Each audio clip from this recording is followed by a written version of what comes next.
You have brought a question to the text, asking the Father for the latest Bible prophecy news for this day. We approach this inquiry in humility, recognizing that we do not speak in place of the Spirit, but rather seek to facilitate an encounter with the Word. The draw opens with a solemn image of aftermath and sifting. The lead verse is Amos chapter 6, verse 10.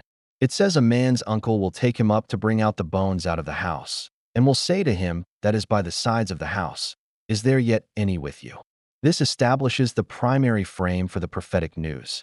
It is a time of severe judgment where the structures of the world are burned, and a search is conducted for any remaining survivors.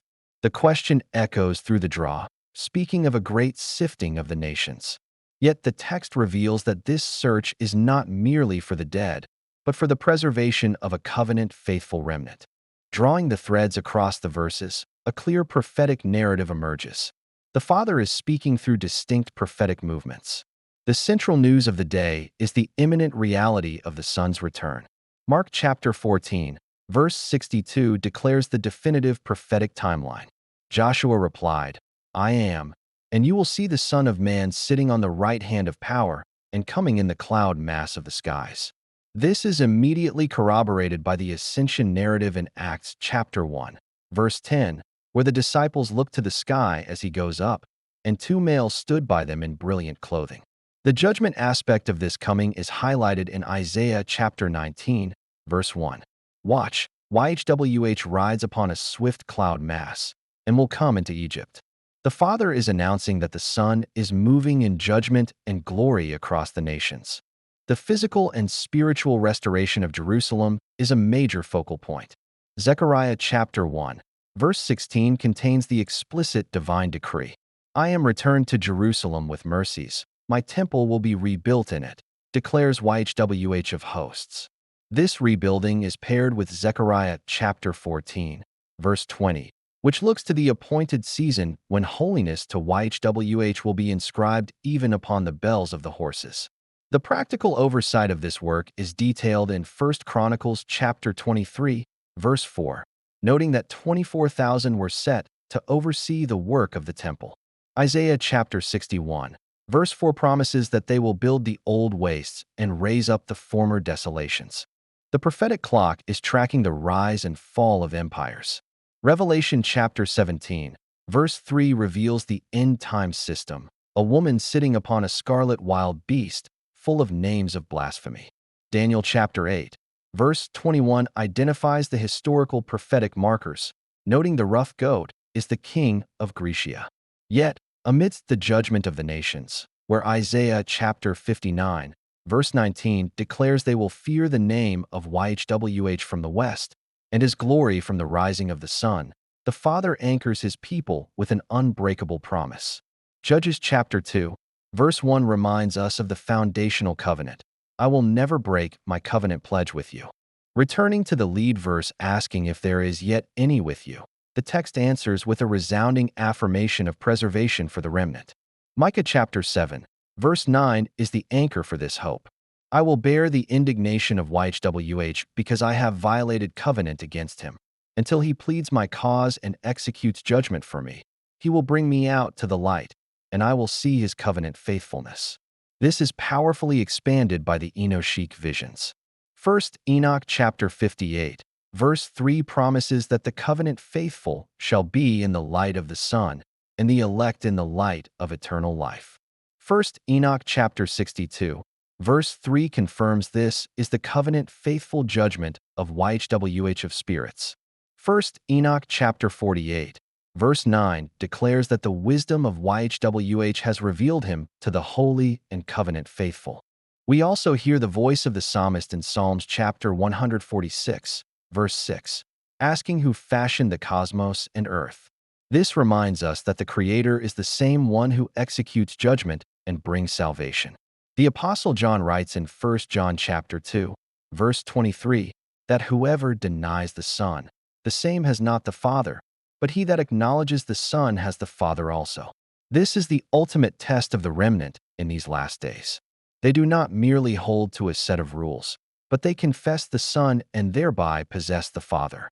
The kingdom itself is defined not by outward rituals, as Paul explains in Romans chapter 14, verse 17, but by covenant faithfulness and peace, and joy in the sacred spirit.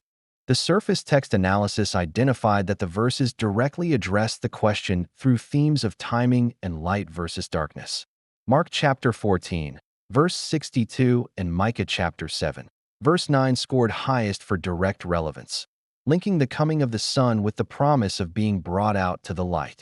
Nehemiah chapter 7, verse 6, and Psalms chapter 106, verses 4 and 5 connect the historical register of those who came up out of captivity with the future, hope to see the good of your chosen one, and rejoice in the covenant inheritance.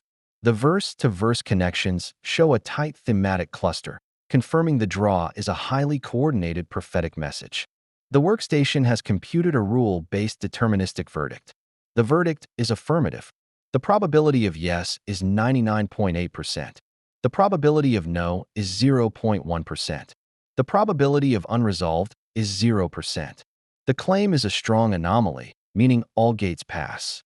This mathematical direction confirms that the Father is delivering an affirmative, unambiguous prophetic bulletin.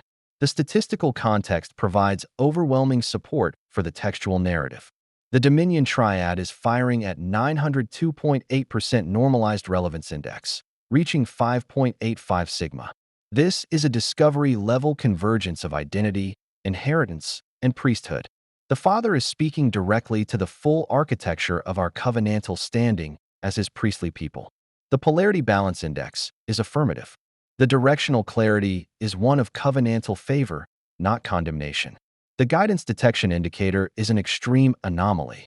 This confirms the draw departs massively from random chance, and this is a coordinated message.